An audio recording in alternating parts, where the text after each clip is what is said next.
जय श्री कृष्ण। अध्याय 13। प्रकृति पुरुषतथा चेतना। अर्जुन उवाच। अर्जुन ने कहा है कि सन्मय प्रकृति एवं पुरुष भोक्ता क्षेत्र एवं क्षेत्रज्ञ तथा ज्ञान एवं ज्ञ के विषय में जानने का इच्छुक हूँ। श्री भगवान उवाच। श्री भगवान ने कहा, हे कुंती पुत्र, यह शरीर क्षेत्र कहलाता है और इस क्षेत्र को जानने वाला क्षेत्रज्ञ है। हे भारतवंशी, तुम्हें ज्ञात होना चाहिए कि मैं समस्त शरीरों के ज्ञाता भी हूँ और इस शरीर तथा इसके ज्ञाता को जान लेना ज्ञान कहलाता है, ऐसा मेरा मत है। अब तुम मुझसे यह सब संक्षेप में सुनो कि कर्म क्षेत्र क्या है, यह किस प्रकार बना है, इसमें क्या परिवर्तन होते हैं, यह कहाँ से उत्पन्न होता है, इस कर्म क्षेत्र को जानने वाला कौन है और उसके क्या प्रभाव हैं। विभिन्न वैदिक ग्रंथों में विभिन्न ऋषियों ने कार्यकलापों के क्षेत्र तथा उन कार्यकलापों के ज्ञाते के ज्ञान का वर्णन किया है। इसे विशेष रूप में वेदांत सूत्र में कार्य कारण के समस्त तर्क समेत प्रस्तुत किया गया है। पंच महाभूत, अहंकार, बुद्धि, अव्यक्त, तीनों गुणों की अप्रकट अवस्था, दसों इंद्रियां तथा मन, पांच इंद्रिय विषय, इच्छा, द्वेष, सुख दुख, संघात, जीवन के लक्षण तथा धैर्य, इन सबों को संक्षेप में कर्म का क्षेत्र तथा उसकी अनंत क्रिया विकार कहा जाता है। विनम्रता, दम्भहीनता, अहिंसा, सहिष्णुता, सरलता, प्रमाणिक गुरु के पास जाना, पवित्रता, स्थिरता, आत्म संयम, इंद्रिय तृप्ति के विषयों का परित्याग, अहंकार का भाव, जन्म मृत्यु, वृद्धावस्था तथा रोग के दोषों की अनुभूति, वैराग्य, संतान, स्त्री, घर तथा अन्य वस्तुओं की ममता से मुक्ति, अच्छी तथा बुरी घटनाओं के प्रति संभाव, मेरे प्रति निरंतर अनन्य भक्ति, एकांत स्थान में रहने की इच्छा, जन समूह से विलगाव, आत्म साक्षात्कार की महत्ता को स्वीकारना तथा परम सत्य की दार्शनिक खोज, इन सबको मैं ज्ञान घोषित करता हूँ और इनके अतिरिक्त जो भी है वह सब अज्ञान है।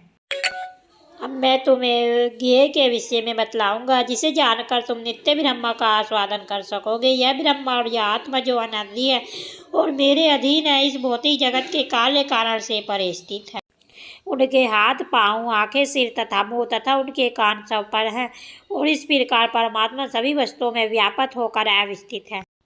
परमात्मा समस्त इंद्रियों के मूल स्रोत है, फिर भी वे इंद्रियों से रहित है। वे समस्त जीवों के पालन करता होकर भी अनासक्त हैं। वे प्रकृति के गुणों से परे हैं, फिर भी वे भौतिक प्रकृति के समस्त गुणों के स्वामी हैं। परम सत्य जड़ तथा जंगम समस्त जीवों के बाहर तथा भीतर स्थित है। सूक्ष्म होने के कारण वे भौतिक इंद्रियों के द्वारा जानने या देखने से परे हैं। यद्यपि वे अत्यंत दूर रहते हैं, किंतु हम सबों के निकट भी हैं। यद्यपि परमात्मा समस्त जीवों के मध्य विभाजित प्रतीत होता है, लेकिन वह कभी भी विभाजित नहीं है। वह एक रूप में स्थित है। यद्यपि वह प्रत्येक जीव का पालन करता है, लेकिन यह समझना चाहिए कि वह सबों का संहार करता है और सबों को जन्म देता है। वे समस्त प्रकाशमान वस्तुओं के प्रकाश स्रोत हैं। वे भौतिक अंधकार से परे हैं और अगोचर हैं।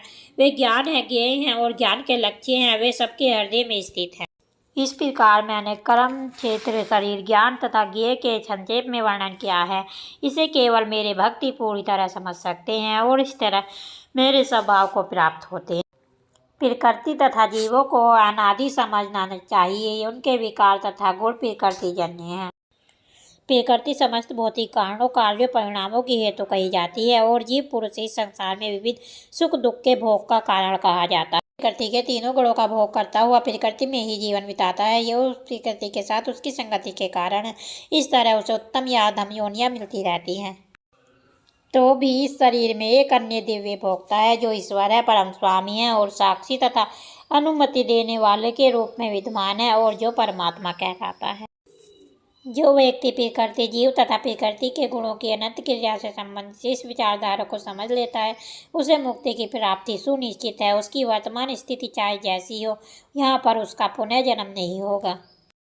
कुछ लोग परमात्मा को ध्यान के द्वारा अपने भीतर देखते हैं, तो दूसरे लोग ज्ञान के अनुशीलन द्वारा, और कुछ ऐसे हैं जो निष्काम कर्म योग द्वारा देखते हैं। ऐसे भी लोग हैं जो यद्यपि आध्यात्मिक ज्ञान से अवगत नहीं होते और अन्यों से परम पुरुष के विषय में सुनकर उनकी पूजा करने लगते हैं। ये लोग भी प्रमाणिक पुरुषों से श्रवण करने की मनोवृत्ति के होने के कारण जन्म तथा मृत्यु के पथ को पार कर जाते हैं। हे भरतवंशियों में श्रेष्ठ, यह जान लो कि चर तथा अचर जो भी तुम्हें स्तंभ में दिख रहा है, वह कर्म क्षेत्र तथा क्षेत्र के ज्ञाता का संयोग मात्र है।